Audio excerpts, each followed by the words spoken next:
Well, after Vietnam, Ed, what was your assignment then? After that, after the fall of Vietnam, I should say. After the fall of Vietnam, I came back to Washington. And it's funny, I saw Bill Small the other night, who was vice president of CBS News, who says, "You've come back a mini hero." Because I was the first one to report who had been evacuated from Saigon. They had a lottery, I guess, drawing a straw out of the hat, names out of the hat. Everybody was on the carrier.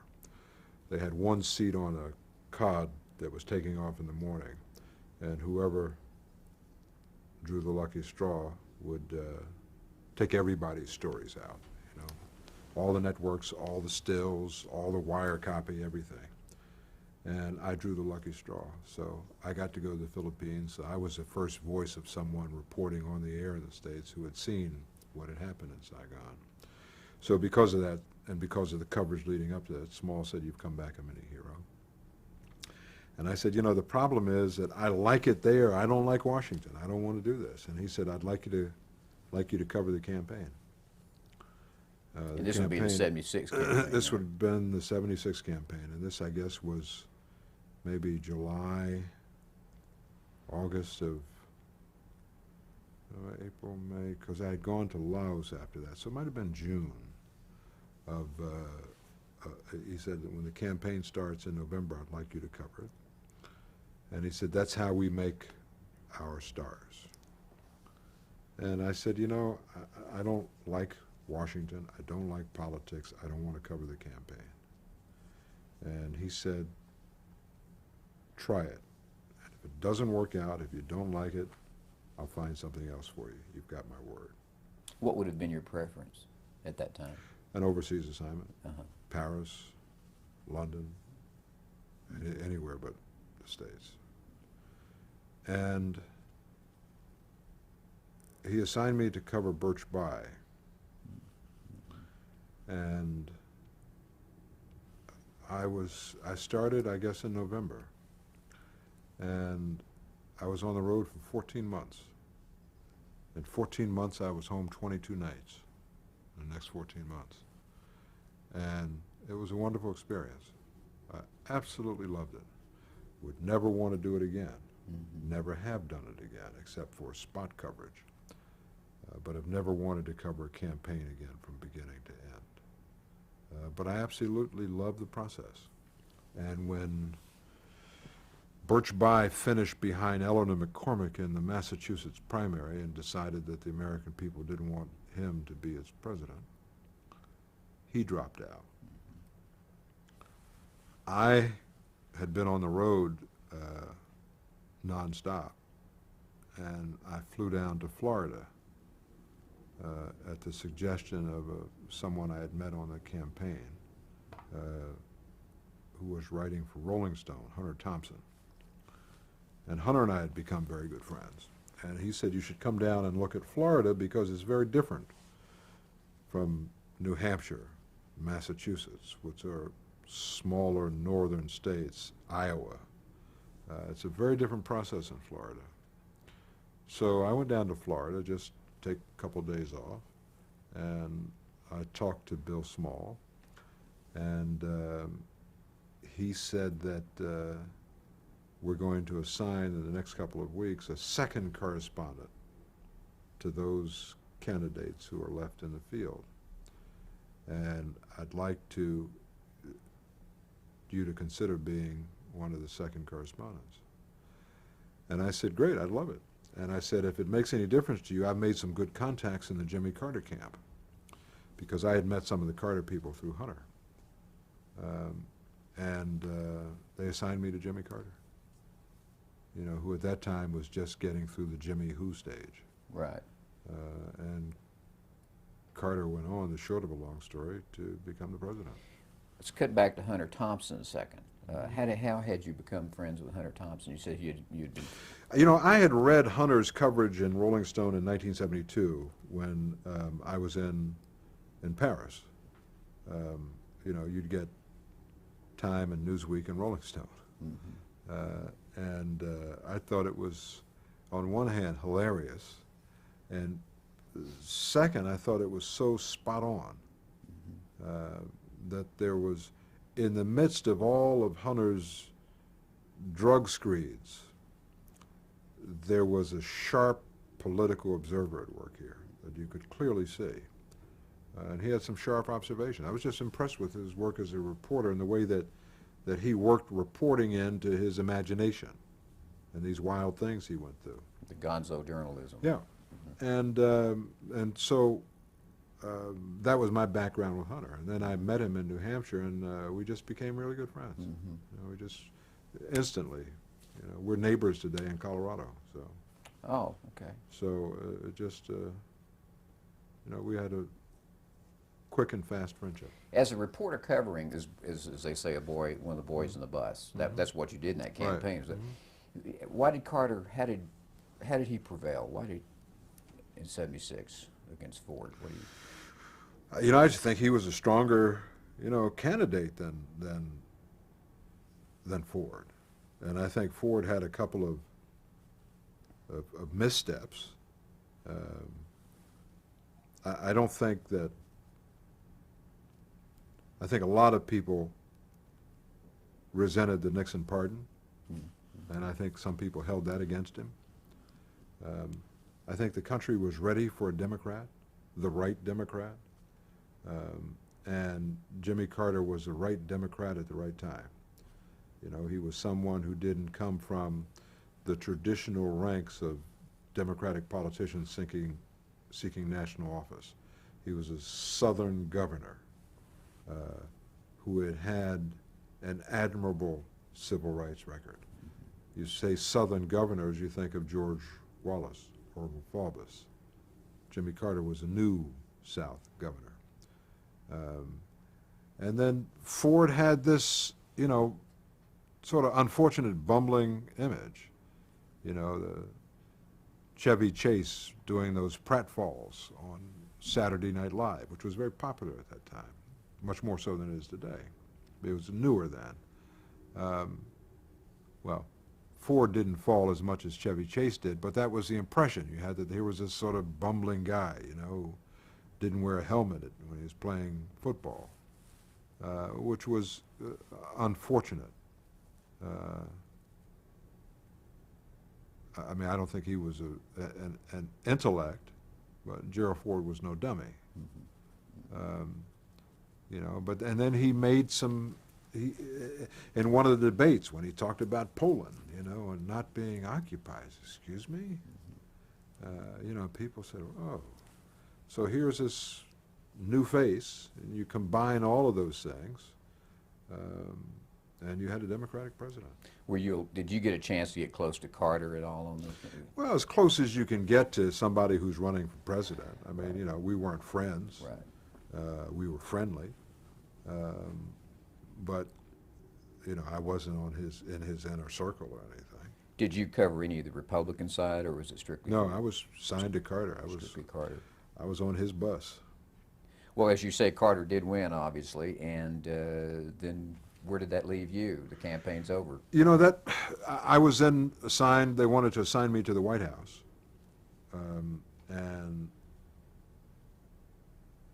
I wasn't sure that's what I wanted to do.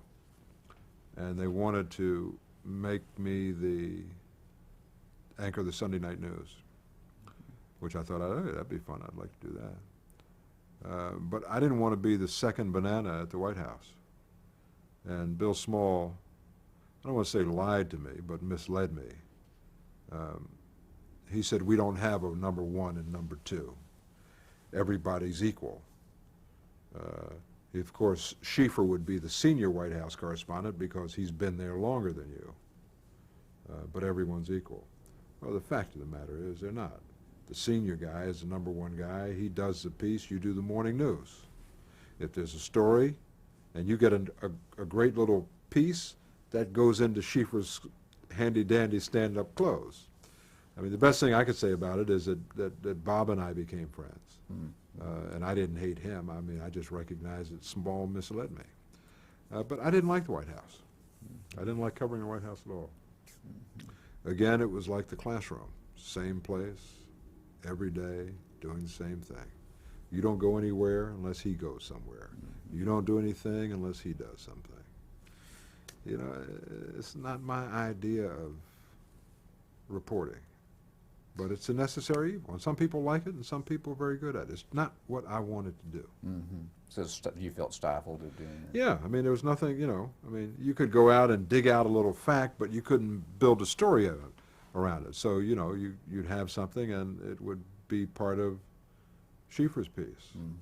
Or you do something and it's for the morning news. You know, just... Well, you were doing the evening news on Sunday night at this I was same doing the time? Sunday night news, 11 o'clock news, and, you know, that was fun. Once a week I'd get to come to New York. You know, I still loved New York. Was that basically a news reading job, or did you get to write No, your I wrote. copy? Yeah, I mean, there was a writer on the broadcast. We both wrote. You know, so he'd write part and I'd write part. You say that Schieffer was a senior correspondent, but did you travel with Carter at all? Oh yeah, well, we both traveled. Oh, we Yeah. both did. Okay. We both traveled. So when there would be a presidential trip somewhere, Schieffer would do the piece for the evening news. I'd do the piece for the morning news.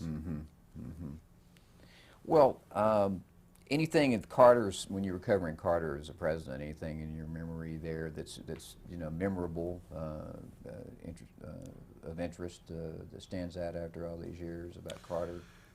You know, I mean, that sense of micromanagement that people later accused him of, I mean, you could see that in his attention to detail, and I think he got too involved in too many things, and I think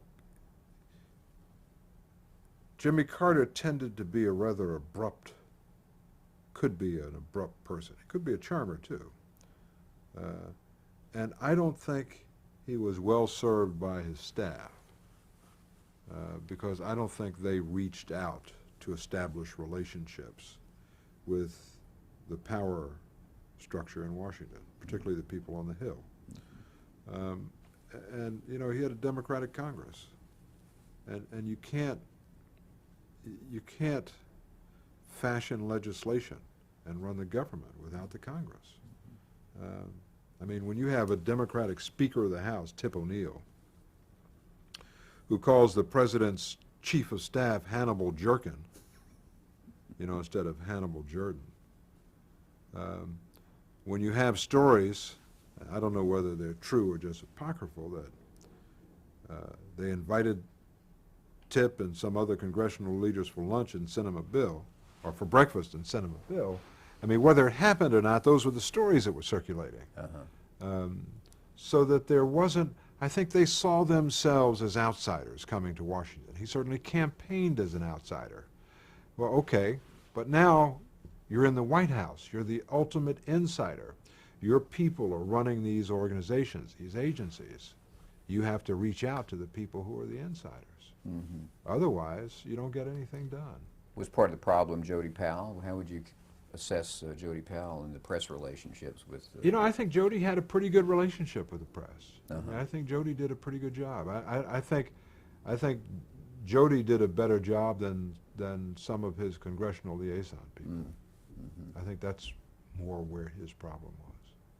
So you did that till about 78, 1978? About 78, yeah. And then why did you leave the White House? How did that?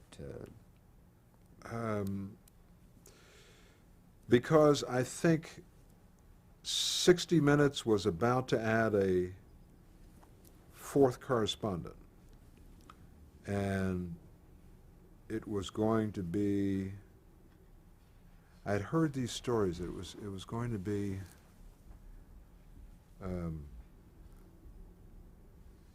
me or Harry Reasoner, and I never thought it would be me, and wasn't sure I wanted to come to 60 Minutes anyway, and thought it would be great if they chose Harry Reasoner, and then I could do CBS Reports. So indeed they did choose Harry to come back to 60 Minutes, and they asked me to take over CBS Reports, and it was great because, I mean, it was my idea of what I wanted to do. documentaries. You know, Edward R. Murrow, Bill Moyers. I thought, this is great. I mean, what a great job. Not only do I get out of covering the White House and going to the same place every day, but I get to move out of Washington and come back to New York. So, you know. When you say they made the decision to do this, who was they at that time? They, I guess the president was Bill Leonard. Uh-huh. I think he was the president of CBS News then. Or maybe it was Dick Salant. And maybe Bill was the vice president. Yeah, I think Salant was Yeah, still. I think it might have been Dick Salant. What was your relationship with Salant? I liked him. I thought he was, you know, we weren't close because, you know, I was way down on the bottom then. But I liked him. He was a lot of fun. He could be serious and have fun at the same time. I mean, I think he enjoyed what he did. A smart man. I liked him a lot. So you came up here to do CBS reports. What was, you remember the first one you did? Anything special about that? Or? I think one of the first we did was the Boat People. I mean, we had a great run, and I think in the first maybe 18 months, we did 9 hours. Which is a lot. 18, 20 months, we did 9 hours. And the Boat People, going back to, you know, dealing with the Vietnamese refugees, you know, which was a story that I had a connection there. Going back to Asia, you know, it was great. I'm on the road again. I'm not sitting in an office. I'm not asking, what is the president doing today? What's the photo opportunity? Maybe I can shout a question at the president today. I was actually going out to cover stories. And the nice thing about it was that there was no one else there. What do you mean no one else there? Well, you're not covering a story that in a way that is cluster journalism. Right. You know, where there are not 10 camera crews there. I mean, the day that we arrived in Kuala Terengganu on the coast of Malaysia,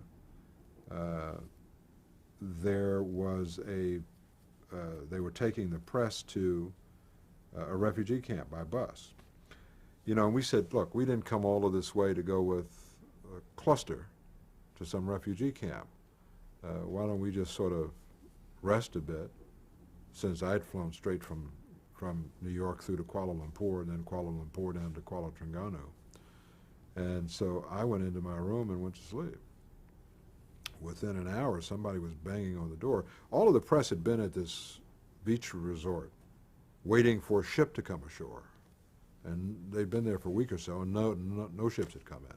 So this day, the government arranged a tour of a refugee camp because they've got all these press here, all this press who haven't seen a refugee. So let's take them to see refugees. We didn't want to do that. I went to sleep. Within an hour, somebody knocked on the door and said, hey, there's a ship coming ashore. And we went out, and there was a ship, and it was starting to go down. People were jumping over, and we went out and started to pull people in. Oh, did you get out in the water and start? Oh. And, you know, I mean, that was the beginning of the Boat People. You know, and it was great. I mean, I got my feet wet. Yeah, literally. Yeah.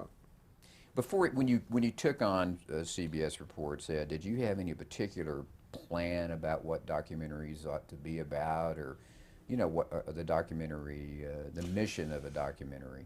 No, I mean, I didn't have a plan. The documentaries I had known were documentaries that had been done by the old hands at CBS, where you saw Charles Collingwood striding across a map. You know, on the floor was a map of Europe, and Collingwood was walking across the map. But then I think Moyers and with Howard Stringer started to change the way documentaries were done. And I think what I did with Howard Stringer and with Andy Lack was the next step. That instead of just sitting down and interviewing people and have one talking head after another and walking across the map, that kind of thing, there was a more come with us, the audience, come with us and see it through the correspondent's eyes, so that I'm going to go out and help these people off the ship, and you can see what it's like. I'm going to go to the island where they are, where there are 50,000 refugees living under these blue plastic tents, and talk to them about, you know, what it's like. Looking at where somebody sleeps on this wooden pallet. And, you sleep here? And I mean, it was just a different way of doing documentaries, and I think we tried to change the way they were done, and I think we succeeded to a certain extent. What were your favorites? What that period of time, the CBS Reports, the series that you did? Oh, I would think that certainly the Boat People, the Boston Goes to China, which we did also in Oh, the 1979. symphony, Boston Symphony? We went with the Boston Symphony Orchestra to China, and this is at a time when China was just beginning to open up. I mean, Democracy Wall was still up. And we were talking to musicians, Chinese musicians, who'd been in jail or who'd been sent to a farm during the Cultural Revolution because they played Beethoven, they played Western music. So I mean, it was an amazing, amazing period.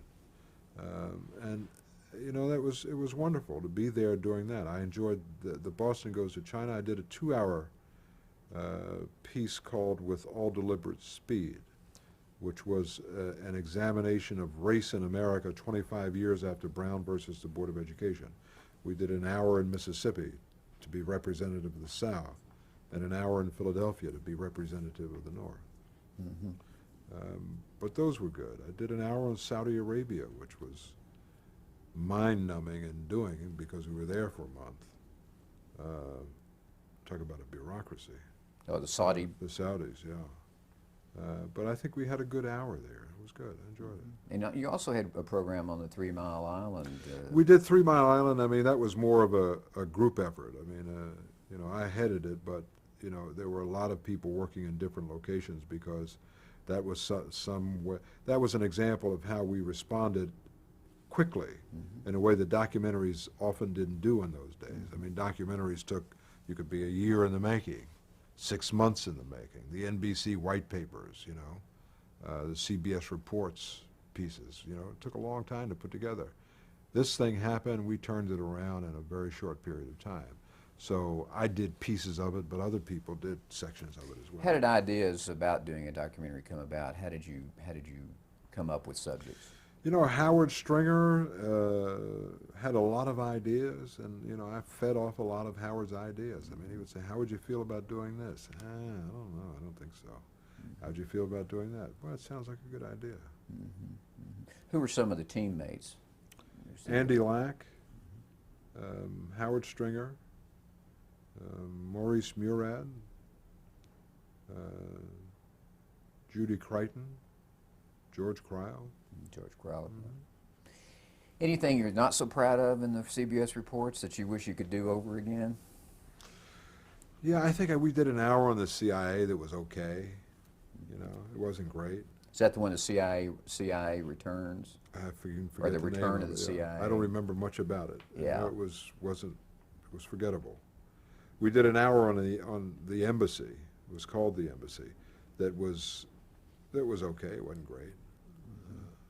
I mean, I think we did some really terrific stuff. I think the embassy was just okay. I think the CIA was just okay. Any subjects you wanted desperately to cover but couldn't? No.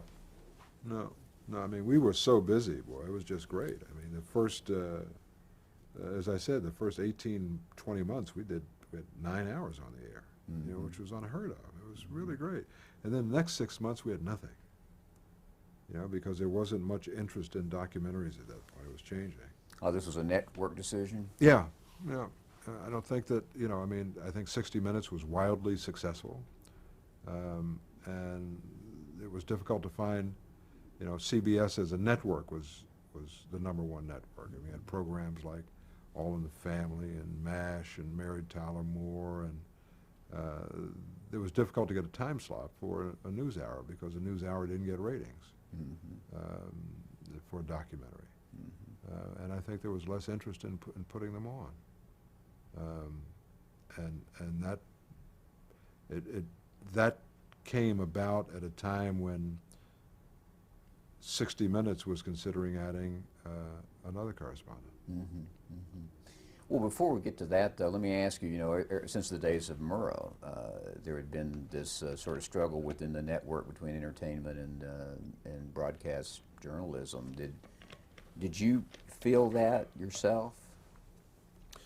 No, because I think I was removed from the executive decision level. I mean, Howard Stringer fought that battle. So I would hear about it secondhand through Howard. But essentially all I wanted to do was to go out and be a reporter. And they provided the opportunity for me to do that. So as long as that was there, I wasn't interested very much in the politics of it. Very interesting. When you were doing the program on Mississippi and Philadelphia, had you been in Mississippi much yourself before this? Never. Was this your first trip my to first Mississippi? trip to Mississippi. Well, yeah. as an African American going into this deep South state, how was that? I mean, Well, in some cases it was an example of much had changed and not much had changed. Because you could go to a little town like Bolton, Mississippi, and see that the mayor was an African American. And you could see changes that he had made in that community that made that community, which was a majority African American community, better for the people who lived there. They were served by their local government in a way that they hadn't been served before. But you could also see that there are other places where not much had changed at all. did you run into any hostility at there locally in Mississippi? Yeah, I mean, there was hostility. I mean, we saw the Klan. Oh, you did? So, you see the Klan, you see the guns and the robes, and you say, well, okay, I'm going to go over here and talk to this guy. So you just go over and do it. Yeah. You also covered Miami, didn't you? The riots in Miami? Yeah, the trial that sparked the riots there in Liberty City. Yeah, we did do that one. Yeah, I'd forgotten about that one. How do you feel about that story? Did that? I thought it was better than okay. I mean, I wouldn't rank it with the Boston Goes to China or the Boat People, but it was a good hour. I think it won an Emmy. But it wasn't my favorite. Well, it was more difficult to do than something. Was that a hard story to do? Yeah, it was hard to do. It had nothing to do with the story. It had to do with the people I was working with. Oh, okay. Your colleagues there? No, well, yeah, I guess you call them colleagues. But, Well, you also did a story called Murder Teenage Style, an investigation I'd into forgotten violent about that one too. crime. Yeah. The rumor I has remember it. asking this kid, "Why did you kill him?" Yeah. And the guy said, "Because they didn't want to give up their stuff." I mean, it was just, and that was 20 years ago, 21 years ago.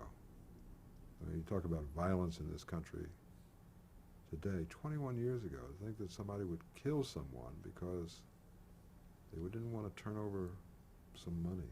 And so we can just take a life. Yeah, you did that in 1981, September of 1981.